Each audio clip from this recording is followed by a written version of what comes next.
네, 여러분 안녕하십니까? 7월 3일 수요일 아침입니다. 출발 딜사이트 시작합니다. 박명석입니다. 간밤 뉴욕 증시 상승으로 마감했습니다. 어제 국내 증시가 좀 많이 흔들렸죠. 그런데다가 유럽 증시도 계속해서 정치 불확실성에 허덕이는 모습이 있었기 때문에 뉴욕 증시도 조금은 하락으로 출발했습니다만 장중에 발표됐던 두 가지의 이벤트가 시장을 끌어올렸습니다. 첫 번째는 파월 의장의 연설이었고요. 두 번째는 테슬라의 급등이었는데요. 잠시 후에 브리핑 뉴욕에서 함께 해보도록 하죠. 자, 그러면 뉴욕 증시 마감 상황부터 한번 정리해 보겠습니다. 말씀드렸던 것처럼 뉴욕 증시 마감 상황이 빨간불이 확실히 좀 많습니다. 다우지수와 나스닥 지수, S&P 500 지수 모두 상승하는 흐름이 있었고요. 어제 같은 경우에는 다우는 좀 강보합 수준에 그쳤었는데 오늘 같은 경우에는 요 3대 지수가 모두 일제히 상승하는 흐름이 인상적이었습니다.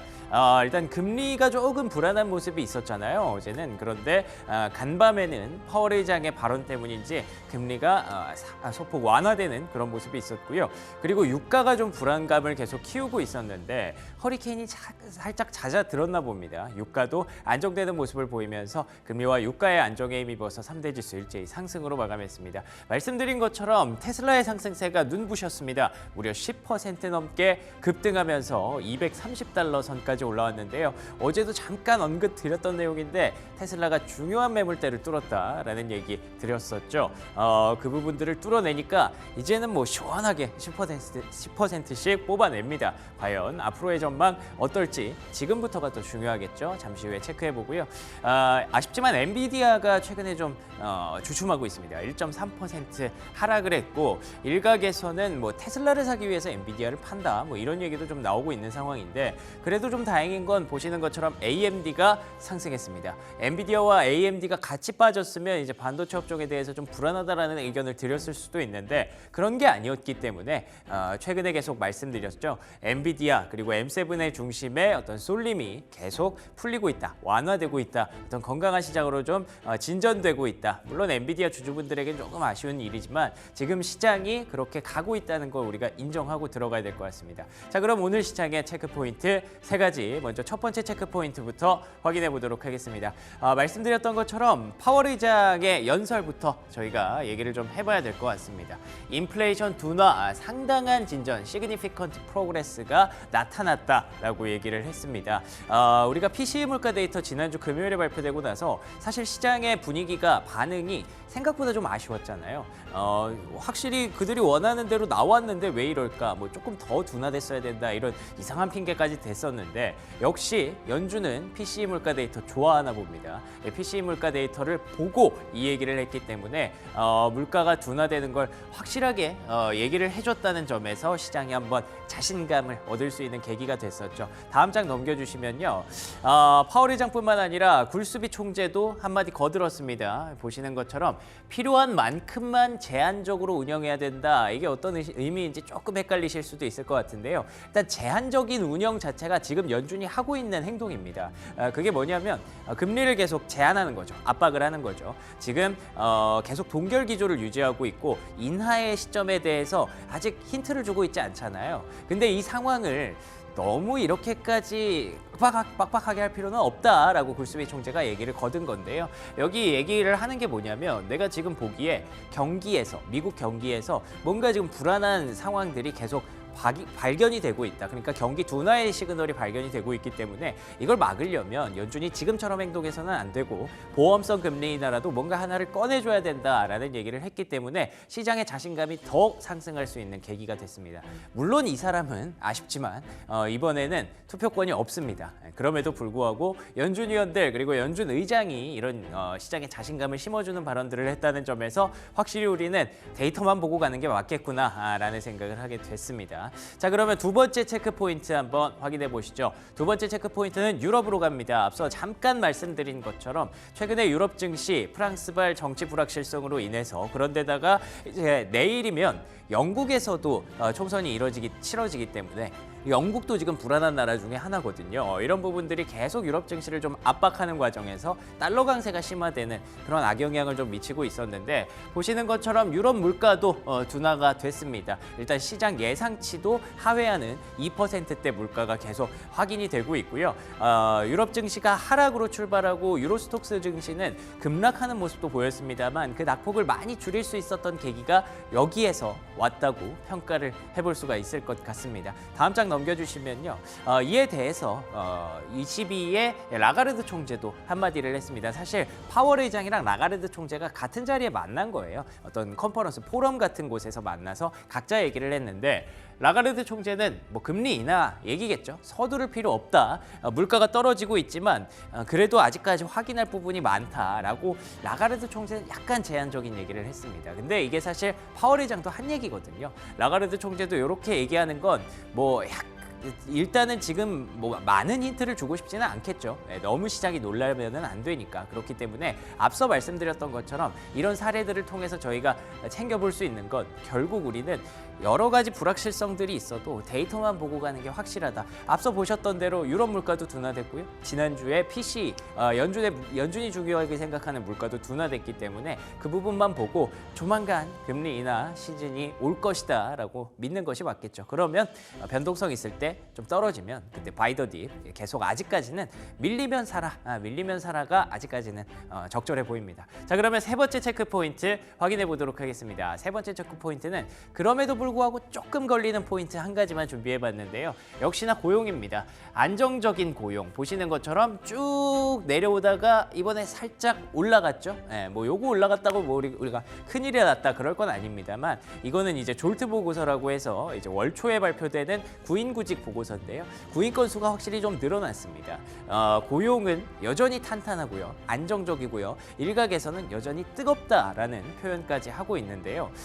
내일 안 그래도 이제 7월 4일이 미국 증시가 휴장이기 때문에 내일 중요한 두 가지 고용 지표가 동시에 발표됩니다. ADP 민간 고용과 주간 실업수당 청구 건수 그리고 7월 4일을 쉬고 나면 금요일에는 노동부에서 발표되는 고용 보고서, 고용 데이터까지 발표가 되기 때문에 계속해서 뜨거운 고용이 나온다면 그리고 이제 임금 상승률이 조금 다시 올라가는 모습이 있다면 그건 또 물가 데이터를 믿을 수 없게 하는 그런 자료가 되거든요. 그렇기 때문에 앞서 말씀드린 대로 데이터에 기반해야 된다는 점에서 이미 졸트 보고서가 살짝 상승했다는 거 감안을 한다면 이번 주 내에는 고용으로 인해서 다시 한번 시장에 불확실성과 변동성이 올 수도 있다는 거, 그 부분은 챙겨놓고 가시면 좋을 것 같습니다. 자, 그러면 특징주 세 가지로 넘어가 보도록 하겠습니다. 오늘 뭐 시장에 대한 어떤 체크 포인트, 뭐 연준이 이런 말을 했다, ECB가 이런 말을 했다, 다 중요하긴 합니다만 이것보다 중요하진 않을 것 같습니다. 테슬라가 10% 넘게 급등을 했습니다.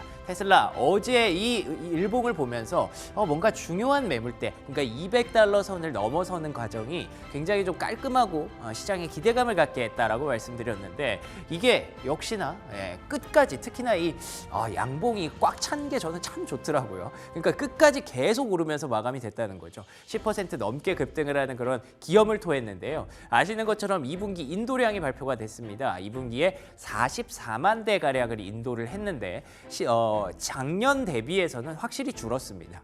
이건 근데 우리가 이미 알고 있었던 내용이고 시장의 예상치인 42만 대보다는 훨씬 좋았습니다. 가격 인하 정책이 확실히 잘 먹혔다고 하더라고요. 그래서 테슬라라는 종목이 지금까지 모든 악재들을 뭐 이미 내포하고 있는 주가가 아니었냐라고 얘기를 한다면 그것 또한 어느 정도 수긍할 수 있는 부분이거든요. 그래서 예상보다 좋았네. 그러면 44만 대, 자 이제 가자 하면서 테슬라가 깨어날 수 있는 상황인 거죠.